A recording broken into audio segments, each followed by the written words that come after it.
नंद बाबा और यशोदा मैया,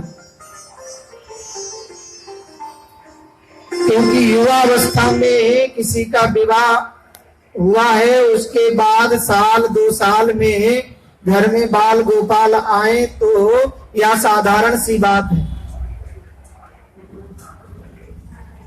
और जिसके घर में 12-15 वर्ष हो जाए, कोई भी संतान ना हो और पुत्र का जन्म हो, उसके यहाँ आनंद की कुछ विशेषता अधिक ही हो जाती है। जैसे पूर्व में आप लोगों ने श्रवण किया आत्मदेव नामक ब्राह्मण को, उसके यहाँ कोई पुत्र नहीं था, और जब पुत्र हुआ उसकी वृत्ति भिक्षा वृत्ति थी। भिक्षा कर भोजन करत हिये जपत हरि नाम, भिक्षा करके भोजन करता था, भिक्षा करके वैभव का संग्रह करता था। लेकिन जब ऐसी स्थितियों में उसके यहाँ पुत्र होने का समाचार हुआ तो वो दानियों की भांति दान करने लग गए, है ना। और नंद बाबा तो एक राजा है, फिर उनकी खुशी तो एक महोत्सव में बदल ही जानी। बड़े प्रेम से बहुत सुंदर महोत्सव मनाया, बहुत प्रकार से दान दिए, बहुत प्रकार से ब्राह्मणों का, संतों का, आगंतुकों का, मेहमानों का स्वागत सत्कार किया।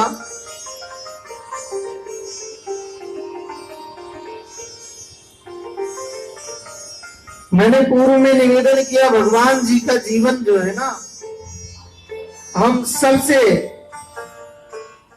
हमारे जीवन की कोई कठिनाइयां नहीं है, उनके जीवन की इतनी विलक्षण कठिनाइयां। भगवान जितने विलक्षण हैं उतनी ही विलक्षण उनके साथ घटनाएं। भगवान जितने संपन्न है उसी स्तर के संपन्न उनके शत्रु, उनसे युद्ध करने वाले, उनको हानि पहुंचाने के लिए प्रयत्नरत। कंस को जब आदि शक्ति ने संबोधित ही कर दिया कि तुम्हारा काल तो जन्म ले चुका है और ब्रजमंडल में ही कहीं ना कहीं विराजमान है, तो कंस ने आज जन्मे या 2, 4, 5, 10 दिन में जिनका जन्म हुआ है, ऐसे सभी बालकों का नाश करने के लिए पूतना को नियुक्त किया। पूतना का क्या अर्थ है? पूत ना, जिसके कोई भी बेटा ना हो अपना, और साथ ही किसी और के बेटे को कभी भी बेटा समझे ही नहीं। वात्सल्य भाव, ममता भाव जिसमें उत्पन्न हो ही ना सके। फूल ही फर ही न बेत, जदपि जलद बरसहि सुधा, मूढ़क हृदय न चेत, चाहे गुरु मिले विरंचि सम। उसकी प्रवृत्ति ऐसी है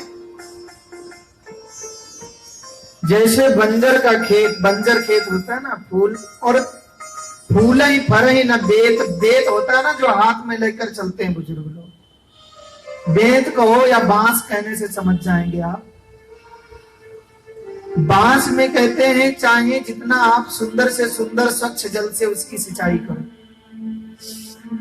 यहां तक कि सिंचाई को भी छोड़ दो, भगवान जी प्रसन्न होकर आकाश से उसकी जड़ों को पुष्ट करने के लिए अमृत की वर्षा करें क्या, तब भी फूल ही फर ही न बेत। फिर भी उसमें ना कोई फूल आने वाले हैं और फल तो आ ही नहीं सकता। भाई पहले फूल आएगा तो फल आएगा। और मूढ़क हृदय न चेत, चाहे गुरु मिले विरंची सम। ब्रह्मा जी के समान भी मित्र मिल जाए जो लोग कोई महामूर्ख हो ना, उसको वो भी ज्ञानी बना नहीं सकते। पूतना उसी वज्र प्रवृत्ति की है। चाहे साक्षात जगतपति भगवान विष्णु अवतार लेकर सन्मुख आ जाएं, तब भी उसमें वात्सल्य भाव जागने वाला नहीं है। अब ये पूतना कौन थी, इसका पूर्व जन्म क्या था? श्रीमद् भागवत के अनुसार तो पूतना राक्षस राज बलि की पुत्री रत्नमाला थी। पूर्व जन्म में उसका नाम रत्नमाला था। भगवान ने जब वामन का अवतार लिया, सुंदर सा बटुक ब्रह्मचारी के रूप में बड़े ही अद्भुत सौंदर्य को लेकर प्रकट हुए हैं, तो उसके हृदय में ममता का भाव जागा और उसने विचार किया, वाह कितना सुंदर बालक है, क्या अद्भुत शोभा है, काश मेरा ऐसा बालक होता, मेरा ऐसा पुत्र होता और मैं इसको स्तनपान कराता। लेकिन कुछ समय के पश्चात जब भगवान ने 3 कदमों में से 2 कदमों में धरती को नाप लिया और तीसरे कदम की पूर्ति के लिए बलि ने अपना शरीर दे दिया, तब उसी रत्नमाला को भगवान वामन पर क्रोध आया। क्रोध आया तो कहती है, मेरे पास में पुत्र रूप से आए तो सही है। भाव बदल गया। ये तो जितना सुंदर दिखता है उतना ही दुष्ट है, इसलिए मैं इसको पुत्र भाव से गोदी में तो लूं, लेकिन मेरा बस चले तो अपने स्तनों में हलाहल विष लगाकर इसको पिलाकर मार दो। वो रत्नमाला ही यहां पर पूतना के रूप में जन्मी।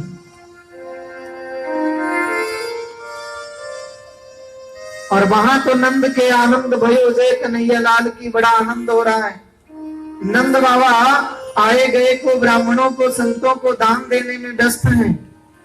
नंद रानी मैया यशोदा, आई हुई तमाम महिलाएं, तमाम मेहमान सबकी देख रेख में व्यस्त हैं। इसी समय का सुंदर फायदा उठाकर पूतना अपने रूप को त्याग कर एक बहुत ही सुंदर रूप बनाकर नंद जी के भवन में प्रवेश करती है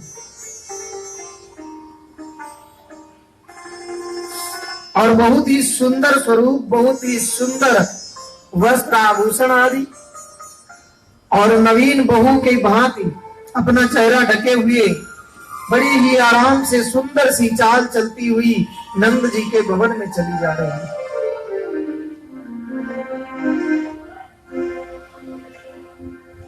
किसी ने कोई बात नहीं की, किसी ने कोई रोका टोकी नहीं की, किसी ने उससे कुछ इसलिए नहीं पूछा कि सब भगवान की धुन में, भगवान के प्रकट होने के आनंद उत्सव में मगन थे। दूसरी बात यह थी कि नंद बाबा ने घोषणा कर दी थी, जिसको जो खुशी हो उस प्रकार की खुशी आज नगर में मनाए, किसी को कोई भी विक्षेप नहीं करेगा। बड़े आनंद से सब खुशी मना रहे हैं। उतना सुंदर सी नवयुवती का रूप बनाकर अंदर जा रही थी।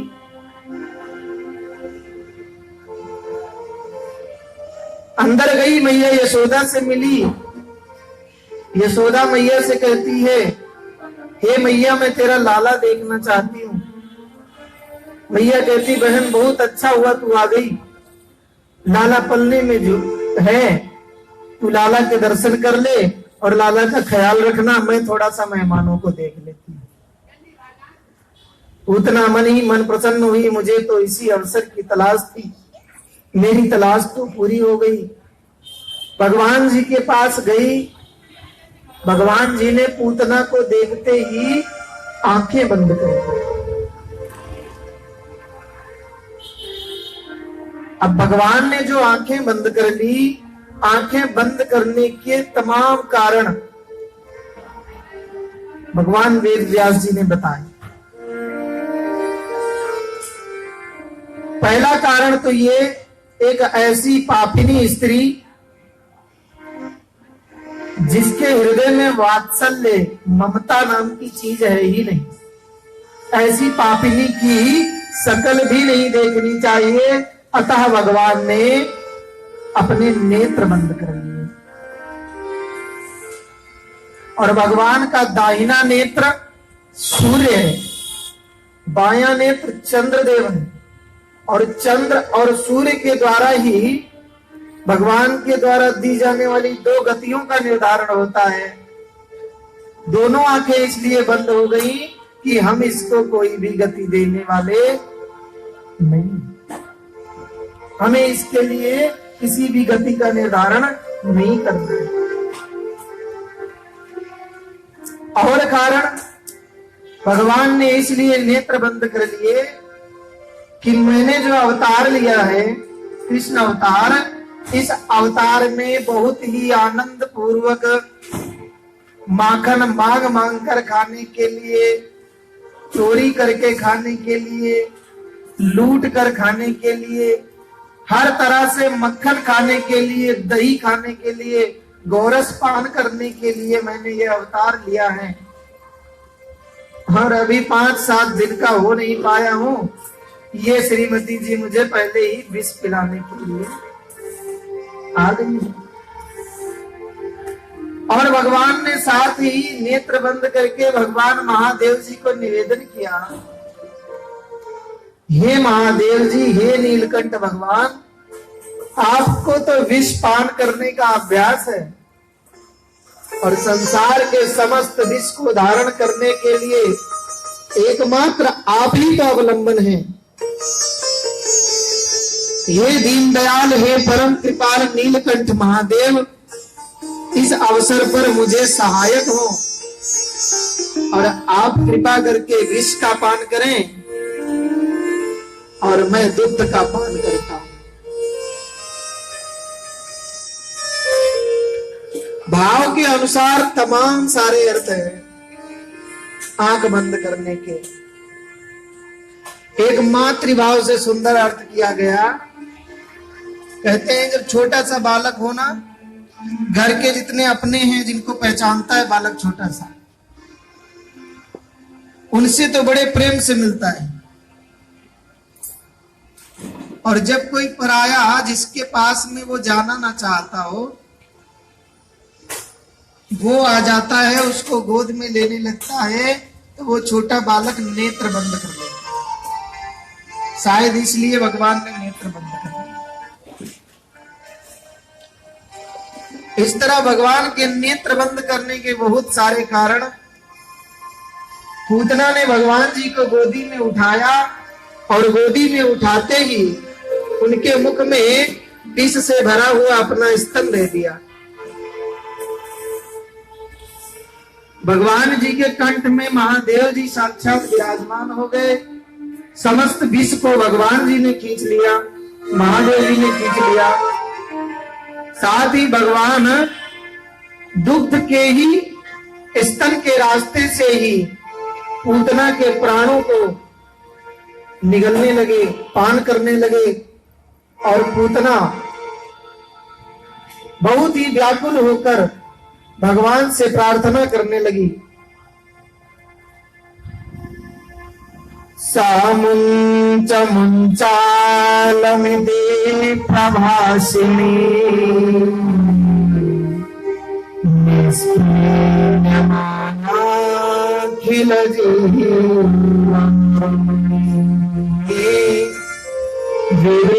विवेक्यनेत्रे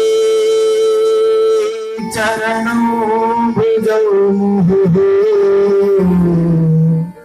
प्रश्नरात्राक्षिपतिरुरोदः। पूतना कहती है मुंच मुंच, 2 बार कहती है छोड़ो छोड़ो। मानो व्याकुल होकर भगवान को पहचान लेती है और भगवान की शरण प्राप्त कर लेती है और कहती है छोड़ दो, अर्थात इस लोक से भी मुक्त कर दो और परलोक की भी मुक्ति दे दो।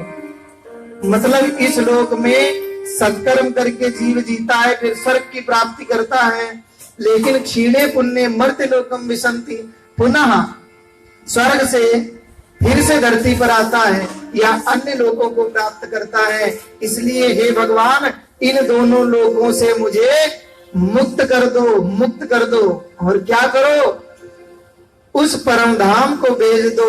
यद गत्वा न निवर्तन्ते तद धाम परमम् मम। उस अपने पावन धाम में, वैकुंठ धाम गोलोक में भेज दीजिए, जहां से बार बार आने जाने का झगड़ा ही खत्म हो जाता है, बार बार जन्मना और मरना नहीं पड़ता है। शत्रून् गमयति स्वर्गम् वेदार्थं सा न वेदयात्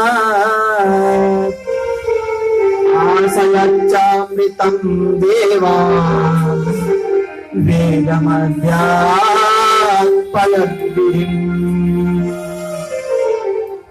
बहुत ही सुंदर वर्णन है। शत्रून् गमयति स्वर्गम वेदार्थम स्वान वेदयत् आशयच्चामृतं देवान् वेद मध्यात् पयद विधि। भगवान जी अपने शत्रु को भी गति देते हैं, इतने कृपालु हैं। जब भगवान ऐसी पापात्मा उतना आदि को मुक्ति देते हैं, उसको अपना परम धाम देते हैं, हम लोग इतना प्रेम से भगवान की भक्ति में तत्पर रहते हैं, हमें गति क्यों नहीं मिली?